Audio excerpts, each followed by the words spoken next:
Hello YouTube, Ched2 here. Um, since I am quite a big fan of the Elder Scrolls games, Skyrim in particular, since that was the first one I ever played, but I still adore the other games. But something that concerns me when people play these games is how little they actually know about the backstory, which often leads to very poor decisions. With this video, this first one will be about the Great War, which happened shortly before Skyrim happened. I hope to educate people better, so they can play the games as they were meant to be played. And I know I sound like a complete fanboy nerd here, but bear with me, okay? It's just something I feel I need to do. This is the first installment of this series, if I choose to continue it, detailing the Great War. The following is taken from a book that you can find in-game, because it seemed like a pretty good source to me. It's in-game, so it's possible that most people, players who play the game thoroughly, have actually seen it. Okay, Chapter 1. The War Begins. On the 30th of Frostfall, 4th Era 171, the Ordinary Dominion sent an ambassador to the Imperial City with a gift in a covered cart and an ultimatum for the new Emperor. The long list of demands included staggering tribute, disbandment of the Blades, outlawing the worship of Talos, remember that, Stormcloak Rebellion, and ceding large sections of Hammerfell to the Dominion. Despite the warning of his generals of the Empire's military weakness, Emperor Titus Mede II rejected the ultimatum. The Thalmor ambassador upended the cart, spilling over 100 heads onto the floor. Every Blades agent in Somerset and Valenwood, Somerset Isles and Valenwood. For those of you who didn't know, by the time Skyrim happens, the Ordinary Dominion, which you will know as the Thalmor, have renamed the Somerset Isles Orleanor, as they are the Ordinary. A little bit of random information. Carrying on. And so began the Great War, which would consume the Empire and the Ordinary Dominion for the next 5 years. Within days, Ordinary armies invaded Hammerfell and Cyrodiil simultaneously. A strong force, commanded by the Thalmor General Lord Narafin, attacked Cyrodiil from the south, marching out of hidden camps in northern Elsewhere and flanking the Imperial defences along the Valenwood border. Leowen soon fell to the invaders, whilst Bravel was cut off and besieged. At the same time, an Ordinary army under Lady Aranella crossed into western Cyrodiil from Valenwood, bypassing Annville and Converge and crossing into Hammerfell. Smaller Ordinary forces landed across the southern coastline of Hammerfell. The disunited Redguard forces offered only scattered resistance to the invaders, and much of the southern coastline was quickly overrun. The now greatly outnumbered Imperial legions retreated across the Alakir deserts in the now famous March of Thirst. Chapter 2. 4th Era 172 to 173. The Ordinary advance into Cyrodiil. It appears now that the initial Ordinary objective was in fact the conquest of Hammerfell, and that the invasion of Cyrodiil was intended only to pin down the Imperial legions once Hammerfell was overrun. However, the surprising initial success of Lord Narafin's attack led the Thalmor to believe that the Empire was weaker than they had thought. The capture of the Imperial city itself and the complete overthrow of the Empire thus became their primary objective in the next 2 years. As we know, the Thalmor nearly achieved this objective. It was only because of our Emperor's determined leadership during the Empire's darkest hour this disaster was averted. During 4th Era 172, the Ordinary advanced deeper into Cyrodiil. Bravel and Annville both fell to the invaders. By the end of the year, Lord Narafin had advanced to the very walls of the Imperial city. There were fierce naval clashes in Lake Rumea and along the Nabin. as Imperial forces attempted to hold the eastern bank. In Hammerfell, the Thalmor were content to consolidate their gains, as they took control of the whole southern coastline, which was in fact their stated goal when they ultimatum delivered to the Emperor only a year before. Of the southern cities, only Hegath still held out. The survivors of the March of Thirst regrouped in northern Hammerfell, joined by reinforcements from High Rock. The year 4th Era 173 saw stiffening Imperial resistance in Cyrodiil, but the seemingly inexorable and Old-Mary advance continued. Fresh legions from Skyrim bolstered the Emperor's main army in the Imperial city, but the Old-Mary forced the crossing of the Nibelung and began advancing in force up the eastern bank. By the end of the year, the Imperial city was surrounded on three sides. Only the northern supply route to Brewer remained open. In Hammerfell, Imperial fortunes took a turn for the better. In early 4th Era 173, a four-bear army from Sentinel broke the siege of Hegath, a crown city, leading to the reconciliation of the two factions. Despite this, Lady Arenelia's main army succeeded in crossing the Alakir Desert. The Imperial legions under General Decianus met them outside Skarvan in a bloody and indecisive clash. Decianus withdrew and left Arenelia in possession of Skarvan, but the Old-Mary were too weakened to continue their advance. Chapter 3. 4th Era 174. Sack of the Imperial City. In 4th Era 174, the Thalmor leadership committed all available forces to the campaign in Cyrodiil, gambling on a decisive victory to end the war once and for all. During the spring, Old-Mary reinforcements gathered in southern Cyrodiil, and on the 12th of Second Seed, they launched a massive assault on the Imperial city itself.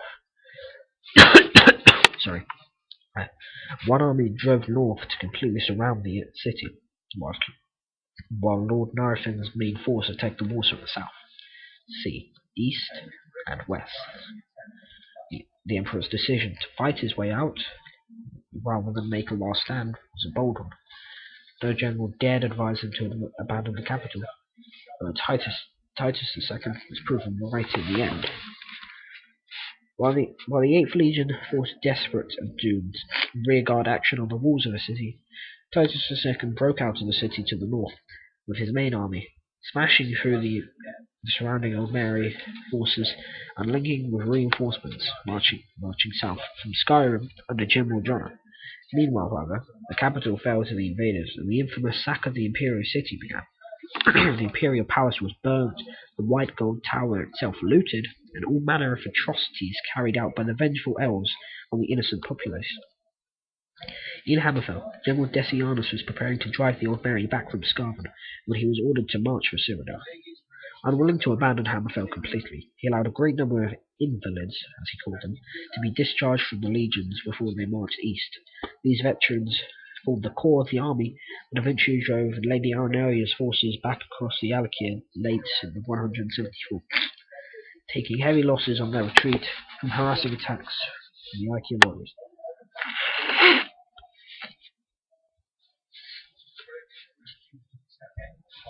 Chapter 4. 4th Era 175. The Battle of the Red Ring. During the winter of 4th Era 174 to 175, Thalmor seemed to believe that the war in Cyrodiil was all but over. They made several attempts to negotiate with Titus II.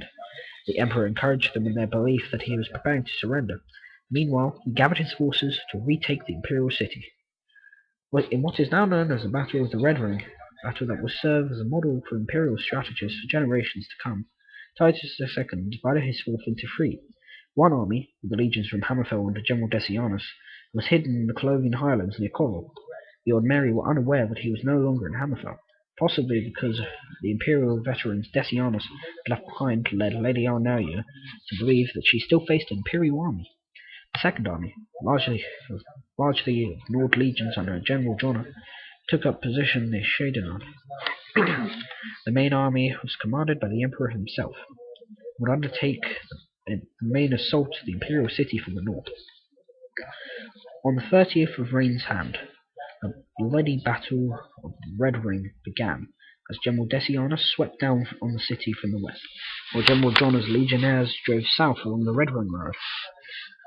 In a 2-day assault, Jonna's army crossed the Nobod and advanced west, attempting to link up with Decianus's legions, thus surrounded the imperial city. Lord Narfin was taken by surprise by Decianus's assault, but Jonna's troops faced bitter resistance as the Ordinary counterattacked from Bravo and Skingrad. The heroic Nord legionnaires held firm, however, beating off the piecemeal Ordinary attacks. By the 5th day of the battle, the Ordinary army in the imperial city was surrounded. Titus II led the assault from the north, personally capturing Lord Narfin. It is rumoured here that the Emperor wielded the famed sword Goldbrand, although this has never been officially confirmed by the imperial government. An attempt by the Ordinary to break out of the city to the south was blocked by the unbreakable shield wall of General Jonna's battered legions. In the end, the main Ordinary army in Cyrodiil was completely destroyed. The Emperor's decision to withdraw from the imperial city in 4th Era 174 was bloodily vindicated.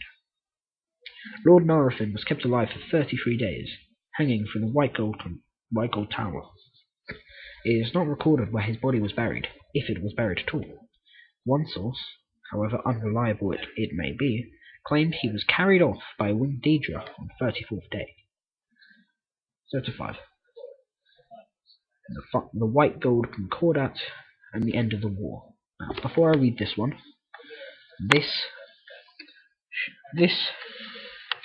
basically provides a lot. This provides some insight into the civil war that plagues Skyrim during gameplay with the Stormcloak Rebellion. Now, in this, you'll hear about the White Gold Concordat being signed, which had very large controversy surrounding it. Continuing. Although victorious, the Imperial armies were no longer in shape to continue the war. The entire remaining Imperial force was gathered in Cyrodiil, exhausted and decimated by the Battle of the Red Ring. Not a single legion had half its soldiers fit for duty. 2 legions had effectively been annihilated, not counting for the loss of the 8th during the retreat from the Imperial city the previous year. Titus II knew that there would be no better time to negotiate peace, and late in 4th Era 175, the Empire and the Ordinary Dominion signed the White Gold Concordat, ending the Great War. The terms were harsh, but Titus II believed that it was necessary to secure peace and give the Emperor a chance to regain its strength. Give the Empire a chance to regain its strength. The 2 most controversial terms of the Concordat were the banning of the worship of Talos and the secession of a large section of southern Hammerfell. Most of it was already occupied by Ordinary forces. Critics have pointed out that the Concordat was almost identical to the ultimatum the Emperor rejected 5 years earlier. However, there is a great difference between agreeing to such terms under the mere threat of war and agreeing to them at the end of a long and destructive war. No part of the Empire would have accepted those terms in 4th Era 171, dictated by the Thalmor at sword point. Titus II would have faced civil war, no doubt, but by 4th Era 175, most of the Empire welcomed peace at almost any price. However, as eventually depicted in Skyrim, Nordic dissidents, led by the Jarl of Windhelm and famed General Ulfric Stormcloak, who had fought in the Great War, led an uprising against the Empire who they believed to be puppets of the Thalmor, not realizing themselves that they were being used by the Thalmor. Okay, thanks for watching. I hope you watched this, and I hope you learnt some of what's going on in the Elder Scrolls universe. Well, not universe, lore. If this video gets enough views, I will make a second one, and I think it'd be really helpful if you guys could write about to leave in the comments what topic you'd like me to talk about next. Remember to leave a like and then subscribe, and Maybe some constructive criticism, I don't know.